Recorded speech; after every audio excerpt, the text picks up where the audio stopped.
Is there more war and wholesale violence in our future?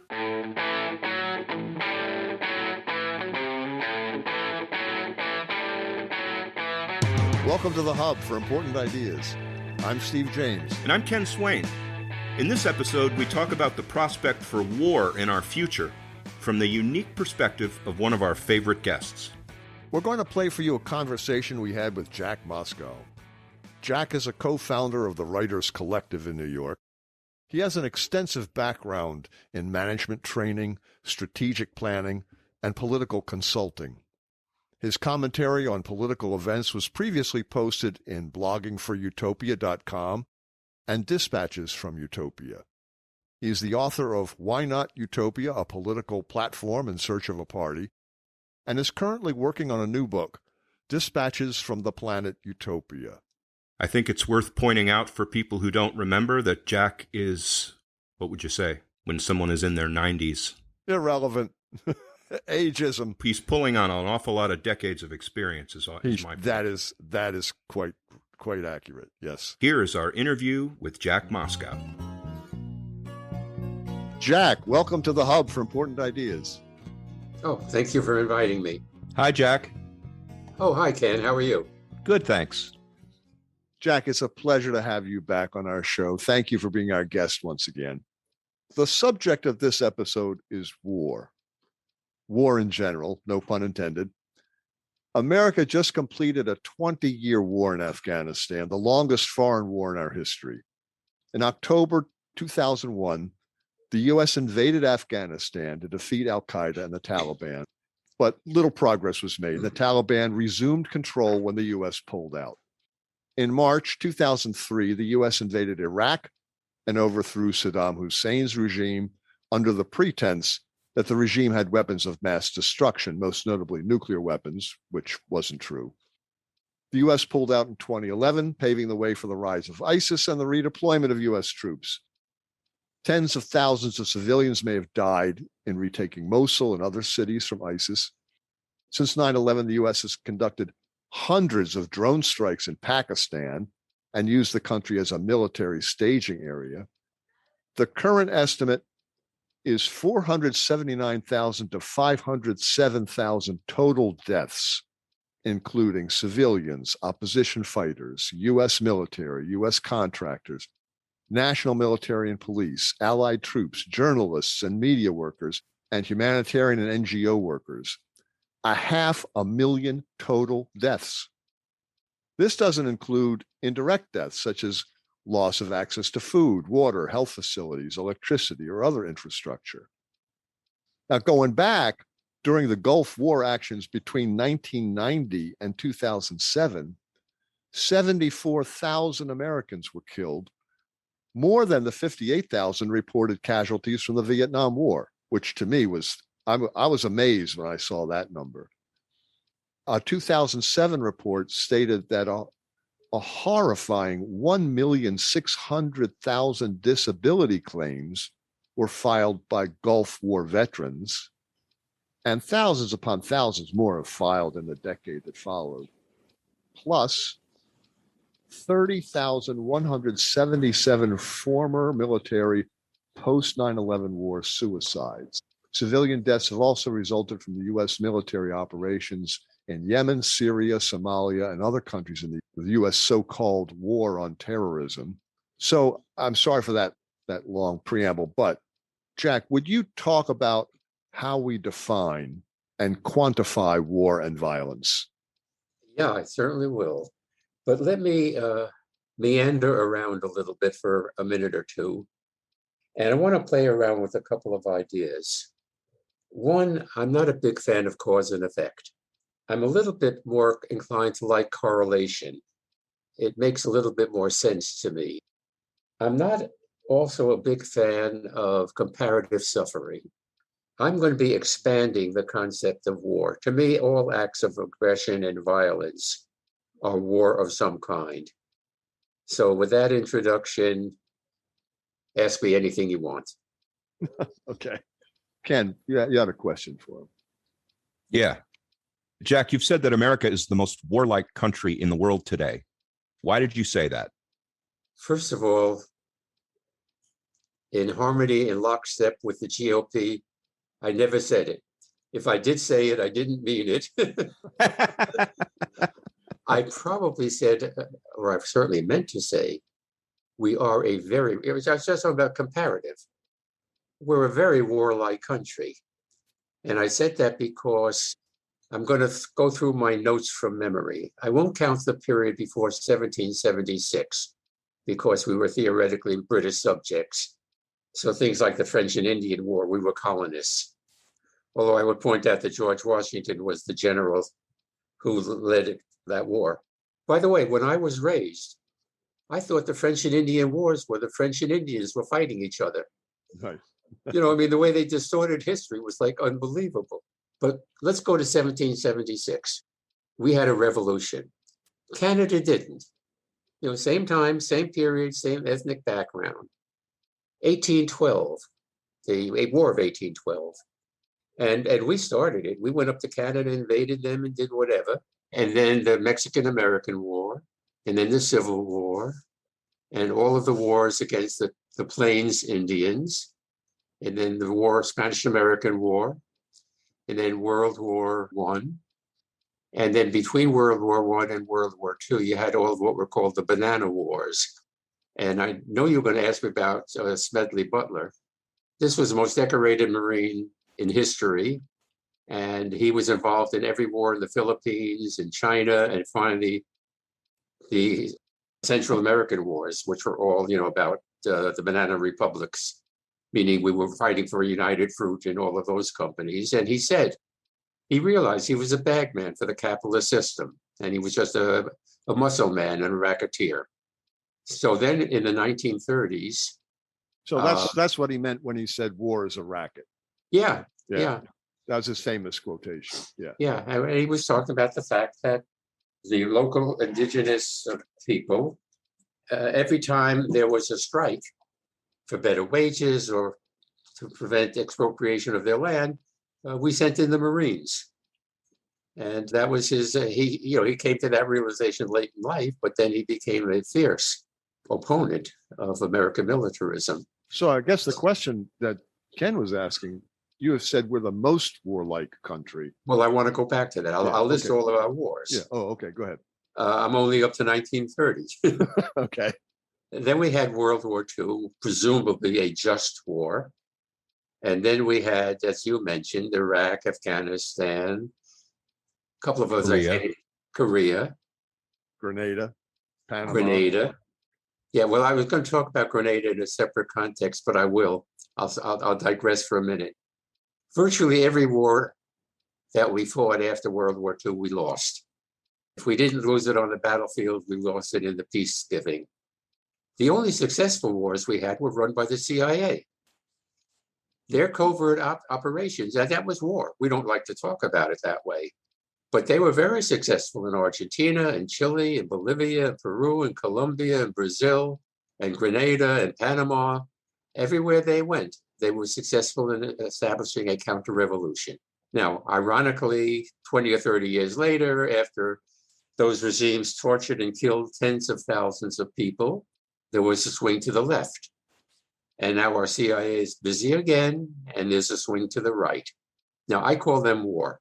They're covert, but they're war. Nicaragua, if I didn't mention it, El Salvador, Honduras, you name them. My daughter works with a woman whose sister is a Catholic nun, and she was one of the nuns killed by the Salvatorian counter-revolutionary government. And again, no Americans know this. You know, when I say no, a few. So you have all those wars, but are we the most warlike? France and Germany fought 100 years war. True. You know, what do you call England during the whole imperialist period? They were at war with just about every country in the world that they conquered. So again, I don't go in so much for a comparative. That's why if I said the most warlike, I spoke out of turn. I'm content to say we are a very warlike people. And we almost always resort to war when we're confronted with something we don't like. But very warlike in that we don't look for diplomatic solutions, it seems. That's what I'm saying. Okay, I understand. So most of the countries in Europe in World War II succumbed to the Germans in the face of their superior might. There were two that didn't, England, and England has the same Teutonic militaristic attitude, and we have that attitude, and the Russians, who are crazy in defense of their homeland. But when I say warlike, you look at a country like Italy. I mean, they couldn't even defeat Greece. They invaded Greece. They're a country of 60 million. 100,000 Greeks rushed to the front lines and kicked the hell out of the Italian army. The Ethiopians with spears practically kicked the hell out of them. And Germany had to go in and rescue them. Mussolini did more to help the Russians than anybody because he delayed Hitler's timetable going into Russia because he had to send in the German army to help Mussolini defeat Greece. But the Italians are not a warlike people. Yeah, but you look at right now in the current international situation with China flexing its muscles and Japan rattling sabers and now we're bringing Australia into this. And to my knowledge, China has never really started a war in the modern times. Let me play around with that. Because China was the most warlike country within China. Sure. Oh, yeah. And in recent times, they did not cave in. They lost militarily. They did not cave into Japan. But the Chinese communists and the Kuomintang were at a war from 1920 on for 30 years until the Kuomintang finally surrendered. So no, they're a warlike people. The Japanese are a warlike people. One of the reasons that Japan never went the route of all of the countries like India, China that succumbed to Western imperialism is that they were unbelievably warlike culture. And the result was when the West tried to invade, they had a history of the Shintos and the samurai. And they only let the Western powers, meaning us, in on their own terms. So yeah, there are countries who, for whatever reason, I don't know what it is, they are more warlike. Now, all of this breaks down on the individual level. Sure. There are the 60 million Germans who are, quote unquote, a warlike nation. Yeah, there are probably a million who actually killed Jews. There are probably a million who went to war and fought, and the rest just kept their head down. But every time there was a war, in England, in Germany, in the United States, the bands played and everybody cheerfully went to war. And in other countries, when there was a problem, everybody cheerfully surrendered. So we're a very warlike culture, let me say that. My daughter has a saying, all stereotypes break down on the individual level. Getting back to the Afghan war, this 20-year war that just ended, and everyone's been talking about, oh, should we have stayed? Should we have stayed another 5 years? No, let's get out of it. Well, we had 20 years to convince the Afghan people that our way of life was superior to the Taliban's. We gave them consumerism, medical advances, symbolic immortality, and the Taliban offers literal immortality. So do you think this culture clash played a role in the war's outcome? Absolutely. Can I read something that I wrote in 2013? Go ahead. Sure. I had a chapter in my book on either war or violence or foreign policy. And I made the following points. I'm reading from my notes. You would think, given the history of foreign invaders in that country, we might have thought twice and considered other alternatives before we decided that war was the best response. In 1978, there had been a coup in Afghanistan, a communist coup, led by some military people, and they established a communist government. They immediately instituted land reform, women's liberation, educational reform, etc. And at that time, there was no Taliban. They were the Mujahideen. And the Mujahideen waged a counter-revolution just the way Trump and the GOP are today. And they were winning. And it was going on for a long time. And the Communist Party begged the Soviet Union to come in and intervene. And contrary to reports that the Soviet Union invaded Afghanistan, they very reluctantly went in. In fact, the internal memos that I've been able to read, that, other reports, they had a long internal debate, and they were saying, in effect, it's another Vietnam. We don't want to do that. And the Soviet Union reluctantly went in. And what happened is we decided, the CIA, that this was a great place to defeat the Russians. It was a proxy war. And we did defeat them. We gave the Taliban all of their air to, everything, gave them everything they needed, including more money than they could ever spend. And we eventually defeated the Russians. They left. Again, the Taliban defeated them. So when you look at it, these were a warlike people. From history, they defeated the English in 1839. Afghanistan was known as the graveyard of imperialism. Sure. Everybody who went over there, they eventually gave in, and they were known to be fierce fighters. In fact, they were contemptuous of us as fighters. By the way, Putin is famously said to have remarked to one of the Bushes, "Don't you wish you would let us win the war?" So we're, again, a very warlike people, and we respond that way.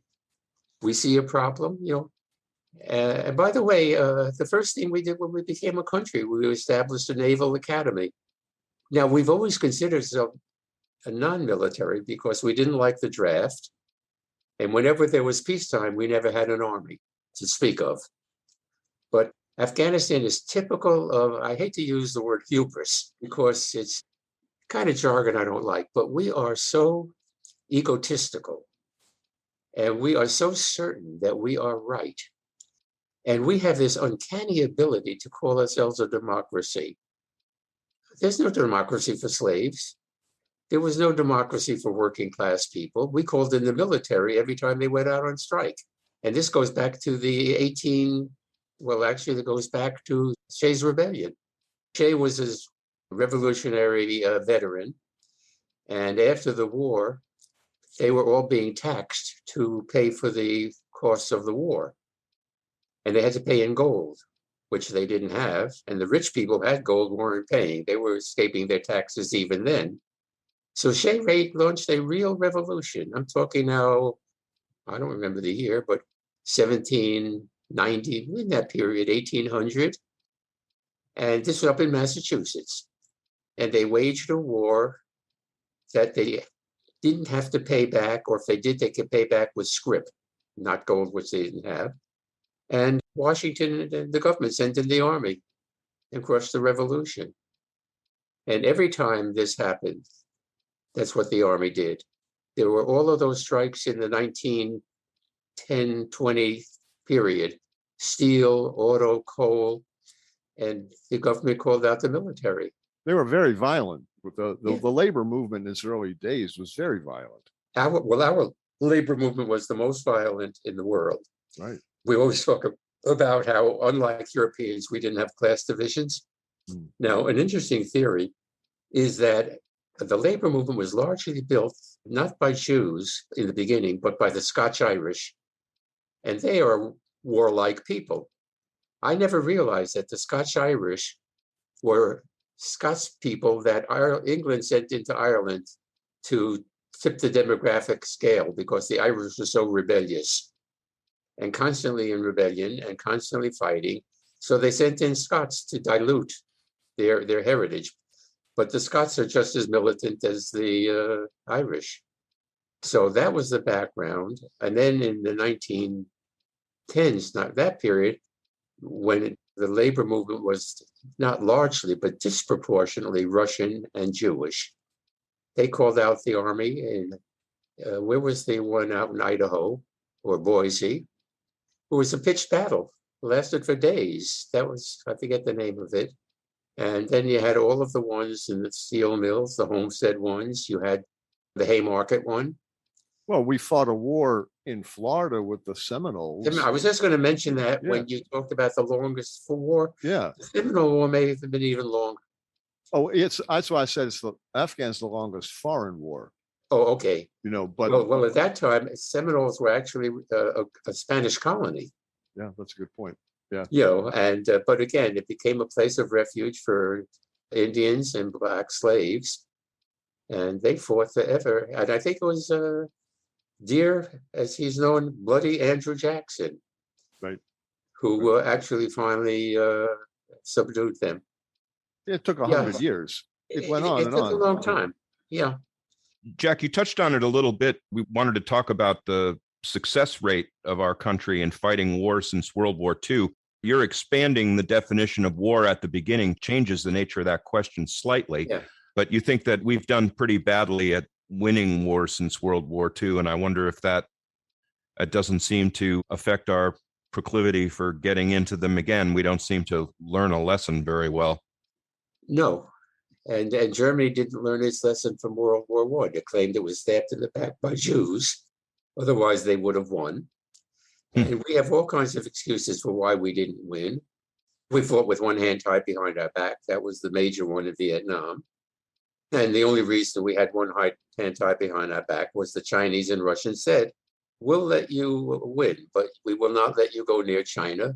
We will not let you do anything. So, yeah, we've lost all of those wars. And the military will tell you, no, we won the war. We lost the peace. And again, we have collective amnesia. American history is basically unknown, or at least the counter history is unknown to 99% of Americans. In a previous conversation, Steve, you and I were talking, and I was saying oppressed people can't let go of their oppression. The oppressor can't remember it. And that's why they don't want to hear critical race theory. They don't want to hear anything. There's a classic story about Jews. Is this another Jewish joke? Yeah. Oh, okay. He's got a million of them. I know. I do. And I'm not even religious or observant. Yeah. I'm one of Sartre's secular Jews. If it wasn't for anti-Semitism, I wouldn't be Jewish.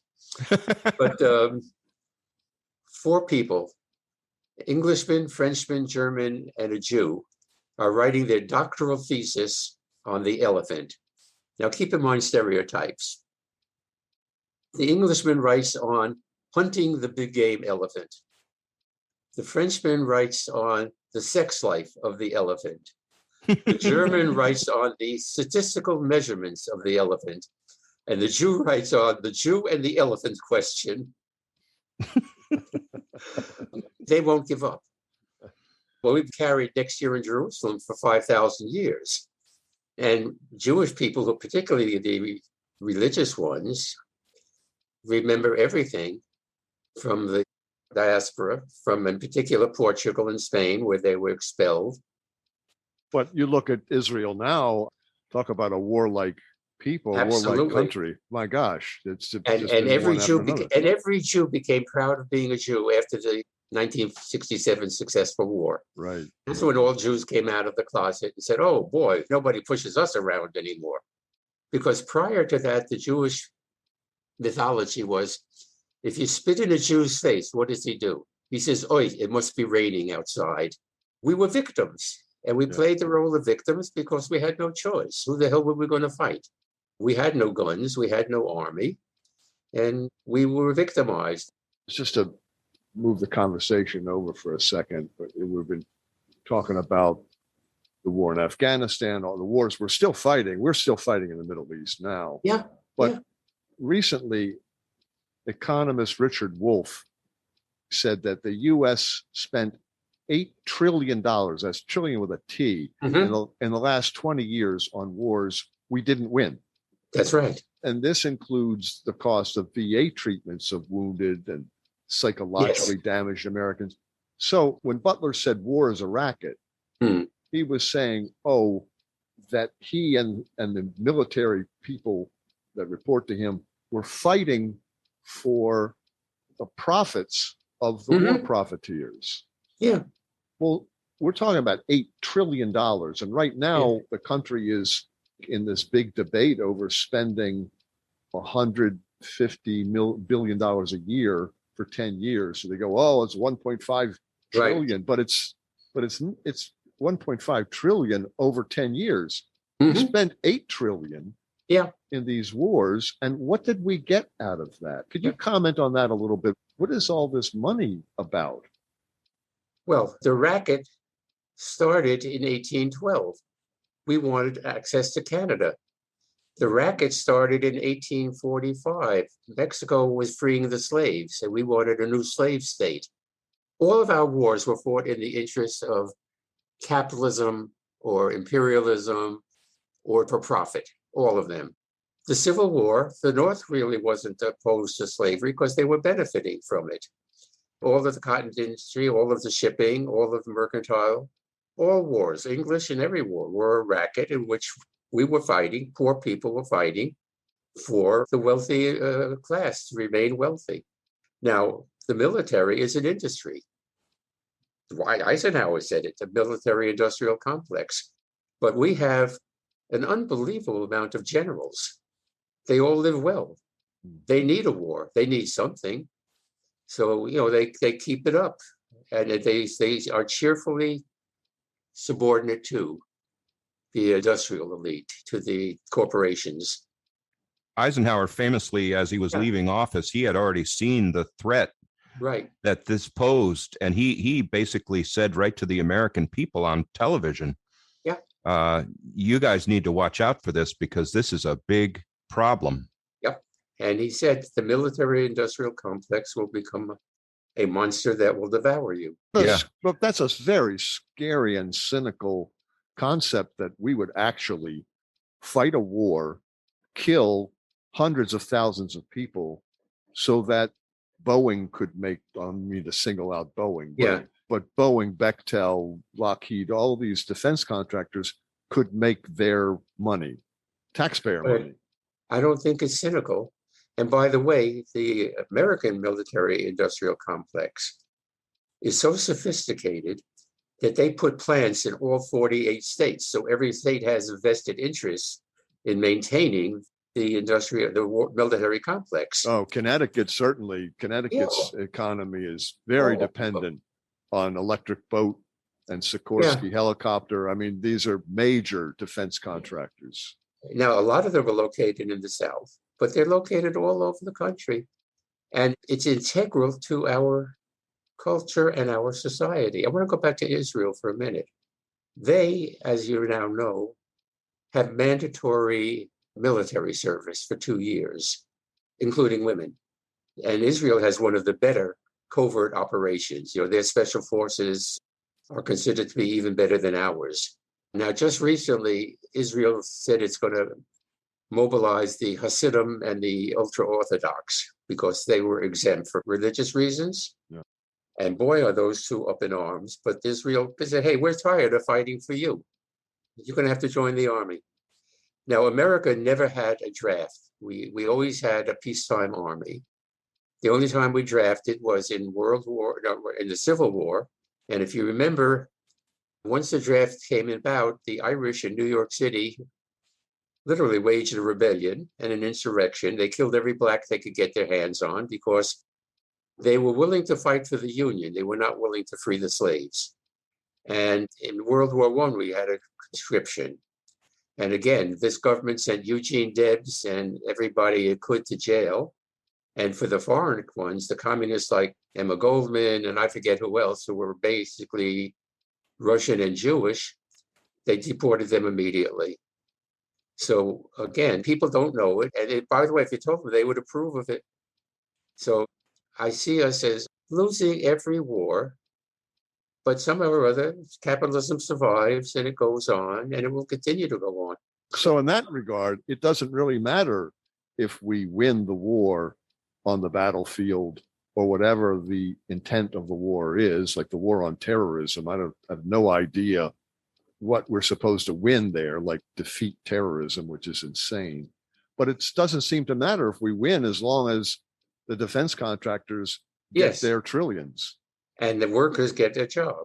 So just keep the war going, just drag it out another 5-10 years, just keep dragging it out because there's more money to be made. Yes, and when that war does end, you'll find another war. My attitude is not cynical. My attitude is realistic. Jack, this relates back to Ernest Becker and our ideas about psychology, that we're all inherently lonely and to some extent scared about how things are going to come out. And as a result of that, we like to feel like we're part of something bigger than ourselves. And that takes many forms. And we're wondering, want to ask if war provides an opportunity for people to feel part of something bigger than ourselves. Oh, absolutely. Anytime a war starts, we're all for it, all people. And you have all of the parades, and then you have the post-history analysis, which focuses on the heroism of the soldiers, that kind of thing. Yes, war is very definitely one of them. But, I have problems with everything. And as much as I like Becker's denial of death, I also think we are born with a death wish. And in some strange ways, war accomplishes both. And it's only when we suffer, particularly the wounded, that come back more than the dead. But I think it's something bigger. People go out on strike who are not radical, who are certainly not left-wing, but involved in that strike and that unity. I have a lot of friends who are in social work, and I always tell them, because social work is all about self-help, I tell all of my social work friends, psychologists who help people with all this wonderful advice, you want to help them, tell them to join a revolutionary movement. They will lose themselves in the movement, and they will be fine until the movement gets crushed or until the movement leaders turn out not to be leaders. So yeah, war is a very powerful instinct, and even in pacifist countries. But I just want to make a point. We lost 500,000 troops in the war. Russia lost 27 million people. She had 3 million prisoners of war who died in German camps. She lost maybe 5 million soldiers. But if you listen to America, we won World War II. True. It was the Russians who won World War II at a tremendous cost. And we delayed going into opening up a second front as long as we could, because Churchill wanted to bleed Russia so that they wouldn't come out of this powerful. But that was a long way of saying, I agree with you. Human beings, in my mind, are one of nature's mistakes. Now, that doesn't mean that monkeys and whales and anything else isn't a mistake, but we are one of nature's mistakes. We are not what we think we are. The fact that we are capable of loneliness and all of these things tells you that. Now, my problem is I think we are born with a dual brain. We needed to cooperate to survive. And I'm writing about this. In those eons when we developed from hominids, people who cooperated survived better than people who didn't. At the same time, people who were aggressive survived better than those who didn't. So both groups survived, is my attitude. And I think we have people who are born with a predisposition to be cooperative, open, friendly, whatever. And we have people who are born with a predisposition to be fearful and whatever. We are a very complex animal. We've been talking with author Jack Mosscou on war and related subjects, and subjects that are distantly related, I guess. We're going to take a short break. Don't go anywhere. We'll be right back.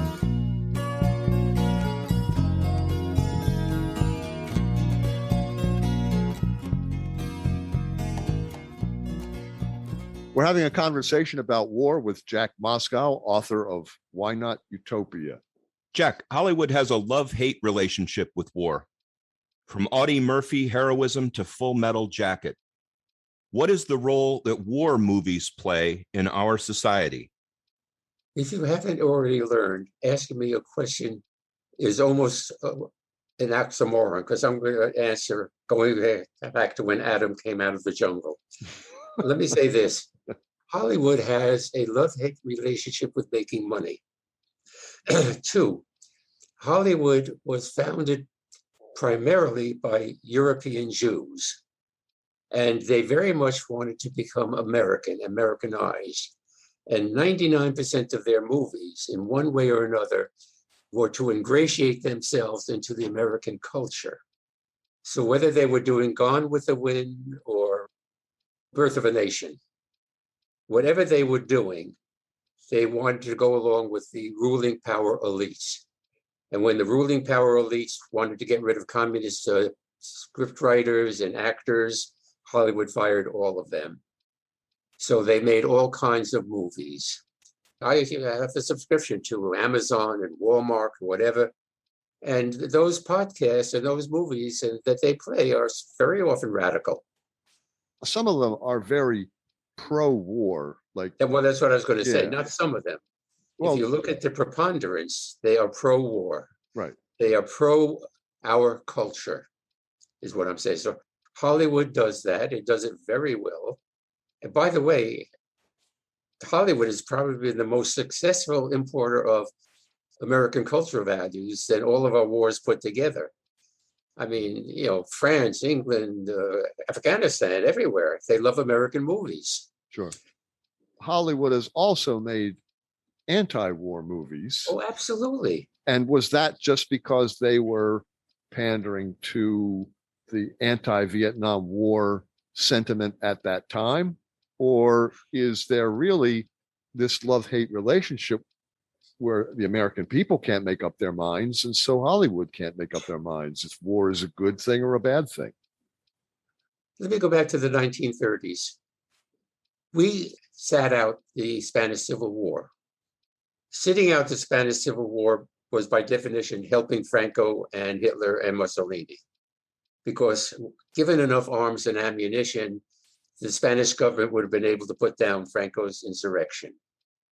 There was tremendous American support to stay out of the war, from Lindbergh and America First and Father Coughlin and the whole pre-right wing that we have today. They were very powerful then. And Franco was fighting to preserve Western civilization and Christianity from the godless communists, because the Spanish government took away all of the religious preferences and they were anti-clerical. Now, in the midst of all of this, there was an anti-Franco film, I can't remember the name of it, starring Henry Fonda. It was written by a Hollywood writer who was a communist. Powerful movie. It's probably seen by 10,000 people, that kind of thing. There's a powerful movie called The Salt of the Earth, written again by blacklisted communists, about a mining strike in New Mexico. And it was one of these things where they were the first to use real people. And in that mining strike, it was the women who were the backbone of the strike. The men were going to cave in. Hollywood produced it. And I can think of any number of movies. Casablanca was an anti-fascist movie written by Howard Koch, who was a communist and blacklisted. And by the way, Casablanca, all of those actors were Europeans who came over and had a hard time making a living in American films. But again, Billy Wilder, you named them. Peter Lorre. I'm trying to think now of the directors. Virtually 50% of the Hollywood directors in the 1940s were German exiles. Some non-Jewish, but mostly Jewish. So Hollywood, they didn't pass on a lot of them, but they let some slip through for whatever reason. Basically, what you got in Hollywood is always upholding the status quo. All of the movies were like America is great, that kind of thing. Even a movie like, what was the one that featured the guy who had lost his hands? The Best Years of Our Lives. Oh, man. Yeah. Even a movie which showed the horrors of war, in a way glamorized it, because it showed how you succeeded. So stepping slightly away from Hollywood and getting into a more general area, we want to ask Jack, what is a just war? I doubt if there is any such thing, but hypothetically, I can say in effect, Finland was no threat to the Soviet Union. The Soviet Union imagined it was a threat because there were a lot of pro-Nazi elements. But that was a just war. The Soviets just poured over Estonia, Latvia, Lithuania. These were countries that had a long history. And Russia decided with Hitler that those countries were a threat to them. When Hitler invaded Poland, Russia joined in and carved out a large chunk of Poland as a buffer zone. And that included Lithuania, Estonia, and Latvia. And you could argue that those countries were fighting for their independence. On the other hand, you could argue, yeah, but they were sympathetic to the Nazis and they might have let themselves be used as a launching pad. So I can't really think of a just war per se. But everyone says that World War II was the good war, that we had to fight World War II. Well, not everybody. Pat Buchanan wrote a book about, Right. it not being a necessary war. But for the most part, every American will say, yeah, what about Hitler? We had to stop Hitler. Yeah, what about World War II? That's a just war. Well, 2 points. We never went into World War II until the Japanese had bombed Pearl Harbor. Forget that after that, Hitler thought the Japanese were going to win, so he declared war on us. Mm. And up at that time, the America Firsters were the vast majority. They did not want to go to war. And if they wanted to go to war, they wanted to go to war against the Soviet Union, not against Germany. We were fighting the wrong war. Mm. Now, that's Buchanan's point. Buchanan, yeah. And when you look at the Soviet Union's record, I mean, someone said recently they killed 100 million people in the history of that regime. World War II absolutely. being the most violent. But there are quite a few people looking back say, well, we fought the wrong war. But most people will say World War II was just, we had to fight it. I don't necessarily agree with that, but this is what this is what is known as an after-the-fact rationalization along the lines of confirmation bias. But it's also the propaganda that permeated our society. Okay, let me ask you a question. Assuming after World War I, when we had the Versailles Treaty, right? By the way, Ho Chi Minh went to that treaty, and he appeared as a Vietnamese nationalist and asked them to let Vietnam become independent of the French. And Woodrow Wilson, who pioneered the independence movement for all countries, turned them down. Right. So where do you go back to when you say a just war? Versailles imposed upon the Germans an unbelievable reparations, which Wilson opposed. And those reparations led to the Weimar Republic, the overthrow of it, and Hitler. We didn't recognize the Soviet Union until 1933. And during that period, every European country and America had troops in Russia fighting the Bolsheviks up until about 1923 or 24. So when you say a just war, it could have been avoided if we had. Now, same thing in Cuba. We're waging war against Cuba. An embargo is considered an act of war. Sure. Now, the CIA has launched any number of covert operations. Castro has survived. Now, did Castro set out to kill, as he has, and marginalize the counter-revolutionaries? Or if we had embraced Cuba, and by the way, in 1898, the Spanish-American War, we took Puerto Rico, Cuba. Cuba was independent. We went in and we established our government there. If we had embraced the Cuban Revolution, it would have turned out entirely differently because he wanted to be an American democracy. So did Ho Chi Minh, modeled Indochina on American independence. They wanted to be us, but with a socialist framework. And I'm saying that we forced them into the posture they eventually took. So I don't think there is such a thing as a just war. However, once the war occurred, it becomes a different story. It takes on a life of its own. The Ukrainians welcomed the German army. They literally, the Ukrainians welcomed the Germans as liberators because they hated the Russians. They were part of the right Russian counter-revolution during that whole Bolshevik period. And it wasn't until the Germans were so outrageous. They captured 3 million soldiers right away. They surrendered. The whole Ukrainian segment of the army, they just surrendered. Boom.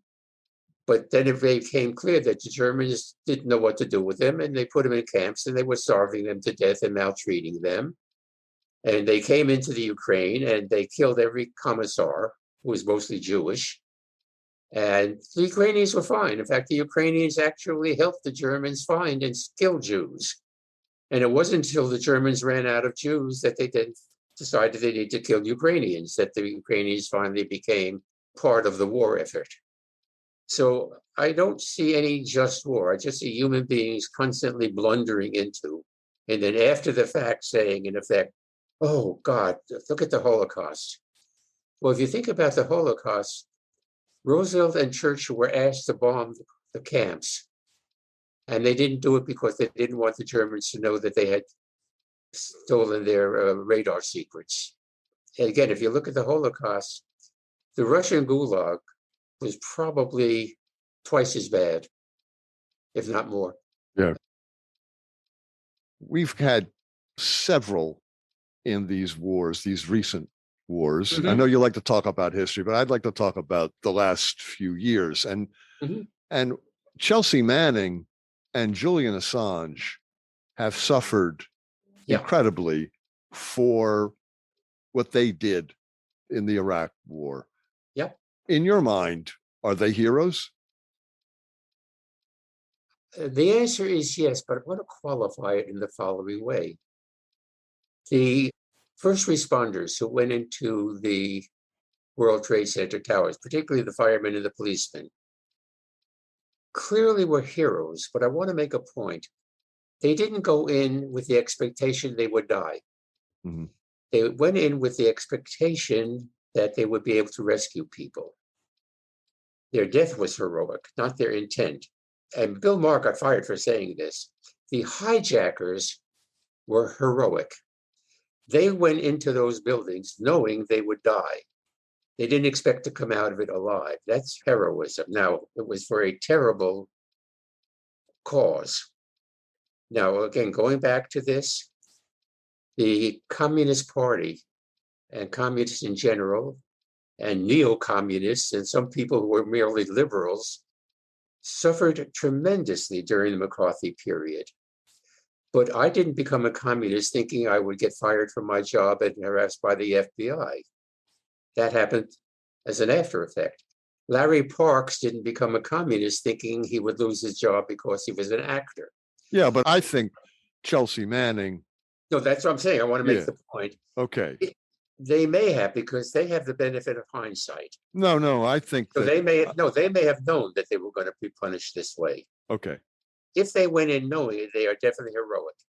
If they went in step by step and gradually, they became heroes, but they didn't start out that way. But I don't want to quibble. I just want to say human language is so goddamn imperfect. We could be saying the same thing and not saying the same thing. They are definitely heroes, however Okay. you want to define it. But now contrast them, Manning and Assange, if you will, Yeah. with the late Colin Powell. And everyone's been singing his praises. And I don't want to speak ill of the dead, and his involvement in the invasion of Panama and the run-up to the Iraq War. Could you comment on Colin Powell as this American hero as he's being portrayed? Smedley Butler already characterized him. He is a racketeer for capitalism. Wow. Period. Now, I want to make a point here. He's an honorable man, as we define honorable. Erwin Rommel, the general, was an honorable man. He despised Hitler, but he was loyal to the German army. And he actually wound up committing suicide because the Germans gave him a choice. If you commit suicide, we'll bury you with honors and we'll let your family live. He was an honorable man, but if you fought in the Nazi army, you were not honorable. You were a war criminal. Any number of the German general staff were opposed to the SS and what Hitler was doing. Some of them actually barred the SS from their theater of operations. And more than a few of them actually joined in the plot to kill Hitler. Although many of them who joined in the plot to kill Hitler did it not for moral reasons, but they knew the war was lost and they wanted to get out with the least possible damage. But my point is, everybody who served in the German general staff, these were not honorable people. They were racketeers for their country. And Colin Powell? Absolutely. Now, we call him an American success story. Came over from Jamaica, settled in a Jewish neighborhood, got hired by a Jewish grocery store, wound up speaking Yiddish, went into the ROTC to get an education, moved up through the ranks. But what was he doing? He was working as a racketeer for a country that is, at heart, us, a vicious country. We are vicious to poor people. We are vicious to minorities. We are vicious to women. Now, we cover it with all kinds of words. But at the bottom, it is a vicious system, and he was happy to support it. Now, in terms of military who go into the army because they need to make a living, because they mistakenly think they're involved in something good, they're different. They're not at the same level of culpability. So no, I have no use for Powell or any of those people. And I can't think of one that I would excuse. And the same thing is true on the left. A lot of these people are opportunists. My laughing comment is revolutionaries run on a platform of free love. And the first thing they do when they get in power is they outlaw sex, because sex is subversive to their system. That's true. So I have no use for Powell. By the way, you'll never shut me up. Yeah, You'll have to turn off the computer. Heinrich Himmler, who was the guy who masterminded the whole extermination camps, wrote a book called We Are Decent People. He told his staff who were doing these killings, he said, we are decent people. We are simply tasked with a very difficult job to rid the world of unworthy people. I understand what you're saying. And you can say, okay, Powell as a general and a military person was complicit in this broad general indictment of war makers. But I'm thinking specifically about, I can't get it out of my head, that Chelsea Manning sitting there watching civilians murdered by US troops, blows the whistle. Okay, I see where you're coming from. I agree. Right. And then, but Powell, on the other hand, knowing full well that this is bogus, there were no weapons of mass destruction, there was no evidence of that, knowing full well that the whole thing was concocted, took us into that war. Which then led to the abuses that Chelsea Manning was reporting and that Julian Assange reported. And poor Assange, I don't know, I say poor Assange, I don't know the guy, who knows, but the fact is he's been in prison for years for blowing the whistle on this war in Iraq. And I'm looking at Powell and saying, how in the world are we lionizing this liar? His overwhelming project in life was America is a democracy. We are the greatest country in the world. And I'm going along with it, even with reservations. And internally, he argued against it. And people do these things. But our society seems to need these. Well, we need to rationalize our behavior. And so heroes. But you talked earlier about the drones. I mean, every time we allegedly kill a leader, we wind up killing a wedding party. It's scary. And there are guys, they're in a silo, they're watching the screen, and they press a button. And the button releases a drone that is targeted on 3 Al-Qaeda leaders are right here. Later on, they find out there were no Al-Qaeda leaders, but there was a wedding party. There was whatever. And we ignore it. I will digress to Hannah Arendt, The Banality of Evil. Very few people killed the Jews in the concentration camp. Some people rounded them up. Some people put them on a train. Some people took them off the train. Some people marched them to the gas chamber. And some people pulled the plug. So all along the way, there were people who didn't really kill Jews. They only did a part of it. And by the way, there were Jews, as you know, at the gas chambers. They were in the orchestra playing. That was to calm the people down. And one of the survivors, after they played, they themselves was gassed, but one of the survivors played in the orchestra and saw his wife and children being marched to the gas chamber and said, how could I not step down and join them? But he didn't. He didn't. Let me just ask this question. Are the three of us, complicit in America's war crimes? Because we are not Chelsea Manning. We are not Julian Assange. We are not the people who went to jail for one reason or other. Are we complicit? Yeah, I think we are. Speaking for myself, yes, I think we are. I think that the moral thing to do would be to say, I'm not paying any taxes that go to war. Yeah, I think we are complicit, but I think the wars have defined us. And when you look at America, post-World War II America, the victory culture that we maintained for several decades, that's just now falling apart, it united the country. Yes. Now, you say for good or ill, I mean, it's debatable, but we certainly weren't as totally divided as we are today, totally distrustful and cynical and skeptical of everything the government does, everything that science and medicine and media. The post-World War II victory culture respected all of those institutions. I'm not saying it's good or bad, but I'm saying that we all were complicit because we all were part of America. It was part of our identities. It's who we are. Again, obviously there are degrees of complicity.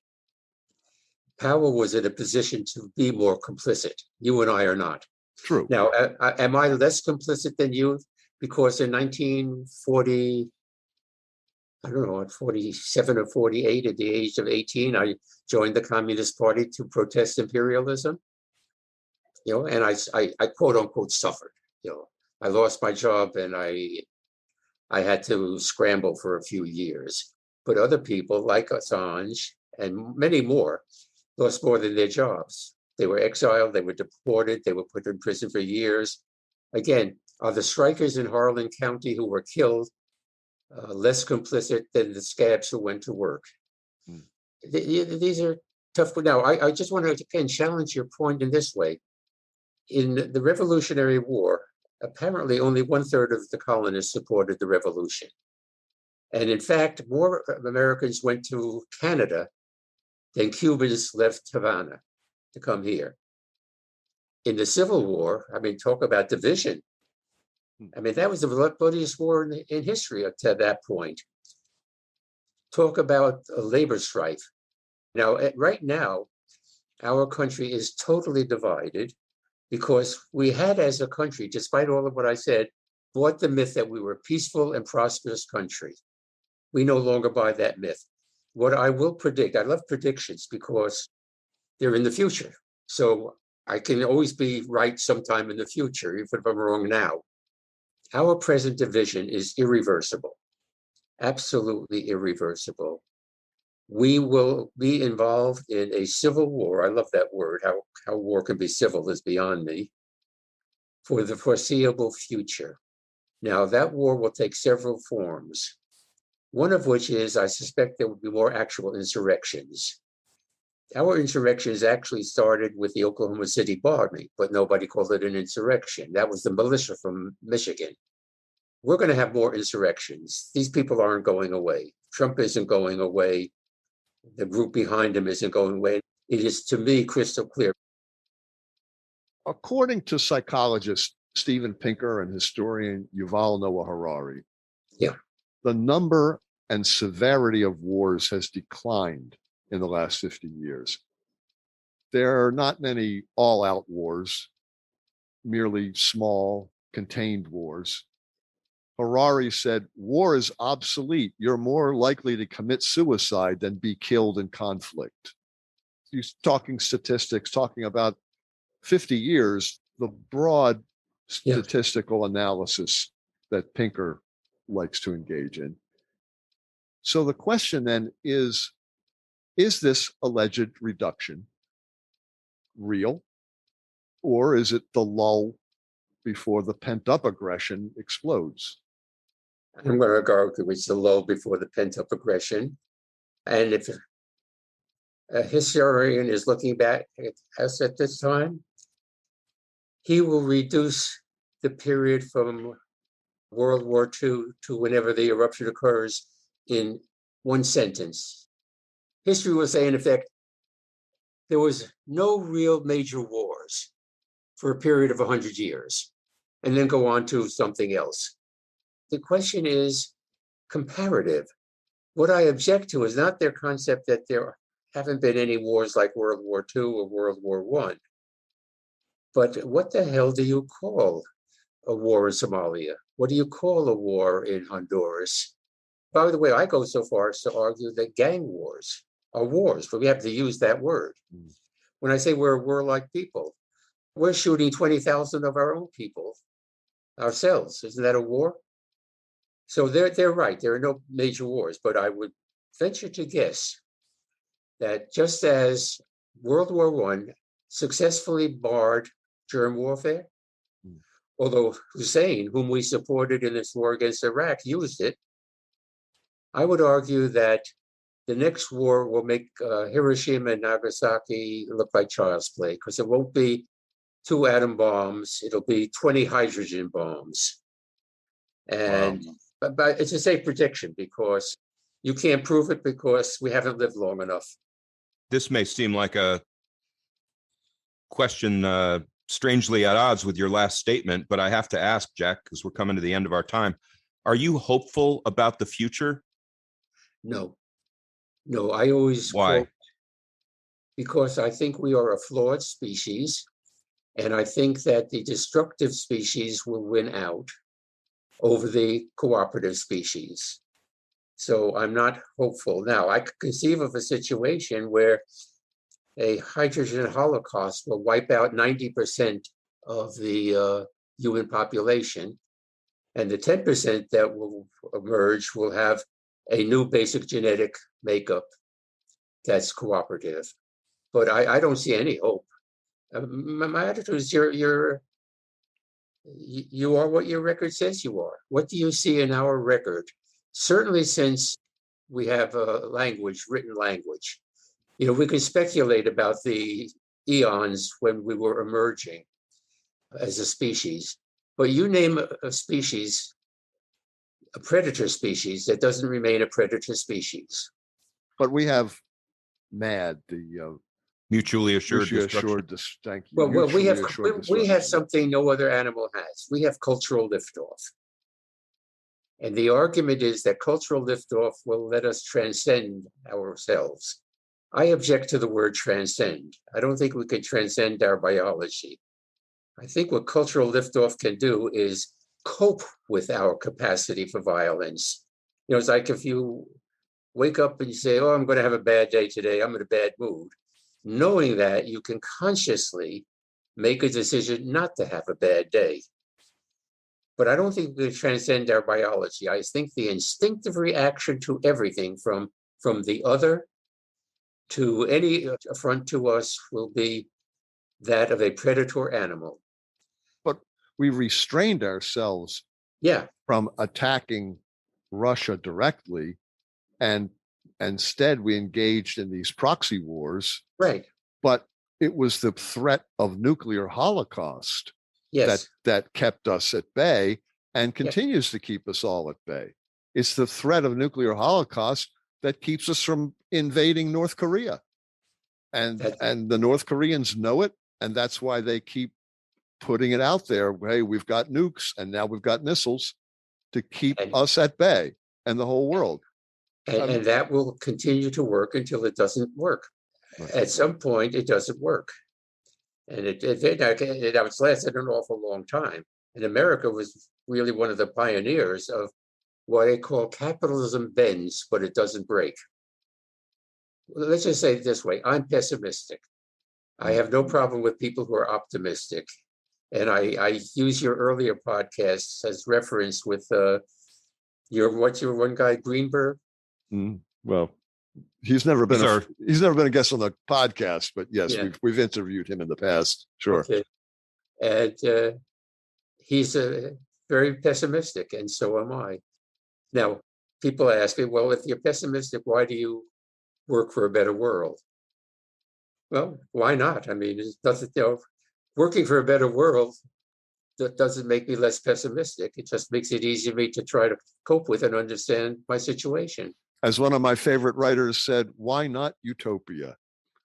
Yeah, there you go. that's what I said. There you go. As you said. Well, but then I answer the question in the blogs I'm writing now, because it's antithetical to our human nature. I'm writing some very interesting stuff that I'll be sharing with you. Good. But I'm very careful in the beginning to say, even on planet Utopia, the way we evolved, just the way you did, we can't reach utopia. We're still jealous, we're still angry, we still get upset, we still hurt people, but we know we shouldn't do it, and we create all these situations that, lessen the amount of times we do it and how we cope with it. folks, we've been talking with Jack Mosscou about war and I don't know what all what else. And Jack, thank you for another terrific conversation. It's been a blast. Thank you for inviting me. Thanks, I Jack. really think that your podcast is important. Thank you, Jack. So anyhow, Thank you very thank much you for for that. inviting me, and I'll look forward to you making sense of all of the things I said, so that what the listener hears is something coherent and on point. Thanks, Jack. We hope you'll be our guest again. It's always a pleasure to speak with you. Always a anytime. pleasure. Thanks, man. All right, Okay, take care. thanks. Bye. You've been listening to our interview with author Jack Mosscou on war and related topics. Ken, what's your takeaway? Well, to start, Steve, Jack is our resident pessimist. Oh, we have others. Yes, we do. But predicting a nuclear holocaust is one of the most extreme examples I could come up with. He says the next war will make Hiroshima and Nagasaki look like child's play, because it won't be 2 atom bombs, it'll be 20 hydrogen bombs. Okay, that's pretty bleak. You think? Yeah. But I can't argue with a prediction. Who knows what will happen? The thing is, try as I may, I can't refute Jack's basic position. I know. Yeah, it's based on a view of humanity that I find to be essentially true. Yeah, I'd like to think otherwise, and a couple of days a month I almost succeed, but I really can't either. He's kind of calling it like he sees it. And, we're all about hope, but, sometimes hope is hard to come by. Yeah, we didn't find much here. Yes, but let's break it down. Okay. Jack says, human beings, in my mind, are one of nature's mistakes. We are not what we think we are. Now, who does that sound like? Well, that's textbook Ernest Becker. Yeah. From Escape from Evil. He says humanity may not turn out to be a viable species. Right. And also in Escape from Evil, Becker said he is pessimistic but not cynical. And Jack says, my attitude is not cynical. My attitude is realistic. Yeah. Again, pretty close. He says, we are a very complex animal. My problem is, I think we are born with a dual brain, he said. We needed to cooperate to survive in those eons when we developed from hominids. People who cooperated survived better than people who didn't. At the same time, people who were aggressive survived better than those who didn't. So both groups survived. We have people today who are born with a predisposition to be cooperative, open, friendly, whatever. And we have people who are born with a predisposition to be fearful. And I would add that fear leads to aggression. Yep. Jack says, we are a flawed species. He thinks that the destructive group will win out over the cooperative group. He says, you are what your record says you are. I don't think we could transcend our biology. The instinctive reaction to everything from the other, to any threat or affront to us, will be that of a predator animal. Yeah. It's a dark but plausible view of humanity. In terms of 21st century America, Jack says that most Americans don't even know the country's history of war. Yeah. He says Americans have a Teutonic, militaristic attitude. Every time there was a war in England, in Germany, in the United States, the bands played and everybody cheerfully went to war. We're always so certain that we're right. I love that, a Teutonic militaristic attitude. He lumps us in with the English and Germans, calling us a warlike people. He says, probably accurately, that American history is basically unknown, or at least the counter history is unknown to 99% of Americans. He says oppressed people can't let go of their oppression. The oppressor can't remember it. That's why they don't want to hear critical race theory, for example. Yeah. All of our wars were fought in the interests of capitalism or imperialism or for profit. The military is an industry, according to Jack. Yeah. He says, we are at heart a vicious country. We're vicious to poor people. We're vicious to minorities. We're vicious to women now. And he adds, we need to rationalize our behavior. Jack expands his notion of war to include large-scale violence like the labor strikes in the 1910 to 20 period. Steel, auto, coal, all those labor strikes that the government's response was to call out the military. Yeah, that was interesting. Yep. That's an interesting observation to make. He's not very optimistic about the domestic future of the country. He says our present division is irreversible, absolutely irreversible. We'll be involved in a civil war. Our insurrections actually started with the Oklahoma City bombing, but nobody called that an insurrection. We're going to have more insurrections. And Jack said, people ask me, well, if you're pessimistic, why do you work for a better world? And he says, well, why not? Working for a better world, that doesn't make me less pessimistic. It just makes it easier for me to cope with and understand my situation. Yeah, that was William James's response to someone saying, why do you help the other guy out when there's nothing in it for you? And James's answer was, well, why not? It's not a bad thing to do. Pragmatism. Yeah. Jack says he's realistic. That's pragmatic is another way to say it. Yeah. And as someone I know said, I can't think of anything else to do. That would be me. That would, yes, it would. Important ideas, Steve. Important ideas. And thank you, Jack. Folks, join us next time. Like us on Facebook. Please recommend us to your friends. You can find us at www.thehubforimportantideas.com. Support us on Patreon at www.patreon.com/thehubimportantideas. We are 100% listener supported. And please check out our documentary video series, Conversations with Solomon, Exploring Human Motivation, now on YouTube. Thank you for listening to The Hub for Important Ideas. I'm Steve James. And I'm Ken Swain. Stay safe, everybody. Stay well. This has been a Contemporary Heroism Initiative production.